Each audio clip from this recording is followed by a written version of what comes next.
Chers collègues et chers amis, ça y est, on y est, J-3.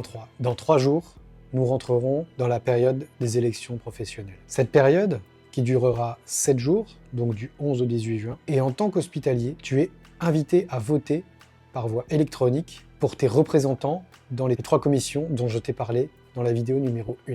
Nous comptons sur toi et sur tous tes collègues, dans un premier temps déjà, pour augmenter le taux de participation à ces élections, qui, hélas, a rarement dépassé les 22% au mieux. Faire grimper ce taux de participation sera un excellent signal envoyé à nos tutelles et nos dirigeants. Augmenter la participation, c'est ainsi montrer que les PH s'emparent des sujets qui les concernent. Ce serait une formidable preuve que les praticiens hospitaliers sont impliqués dans la démocratie hospitalière. En outre, tu as encore le temps pour t'assurer que tu as bien rempli tous les prérequis afin de pouvoir voter sereinement. Comme je te l'ai dit, tu vas voter par voie électronique. Nous sommes plusieurs à avoir testé le système informatique de ces élections professionnelles.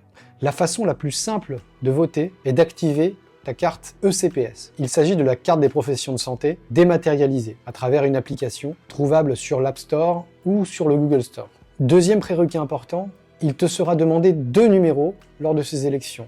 Un que tu connais probablement, ton RPPS. Petite subtilité, quand tu créeras ta carte ECPS, n'oublie pas qu'il faut rajouter un 8 au début de ton numéro RPPS. Mais il faudra également récupérer ton numéro ordinal, celui qui commence en général par ton numéro de département d'exercice. Il faudra également avoir un smartphone en état de marche, si jamais tu passes par d'autres voies, à savoir login et mot de passe, qui te seront envoyés lors de la procédure de vote. Ces élections, ce sont un événement rare et vraiment démocratique, contrairement à ce que nous avons pu lire ici et là dans certains commentaires sur nos réseaux sociaux. Pour nous, c'est la fin d'une campagne électorale, et c'est aussi, nous l'espérons, le début d'un nouveau travail, à savoir la mise en application de nos nombreuses propositions que tu peux retrouver sur notre plateforme. Cette plateforme sera notre principal outil de travail pour les 4 années à venir.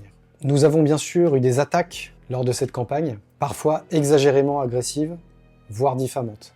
Chez APH, nous avons mieux que des invectives et mieux que des attaques frontales à vous proposer. Nous avons des valeurs, nous avons un projet, nous avons un bilan et nous avançons en toute transparence. Nous n'avons que faire des attaques gratuites car elles sont facilement débunkables par de simples recherches sur Google. Enfin, chers collègues, bon vote et surtout continue à prendre soin de toi, des autres, des patients et du monde hospitalier. Tu peux compter sur nous pour continuer ce travail dans les années à venir, pour que notre engagement plein et entier se poursuive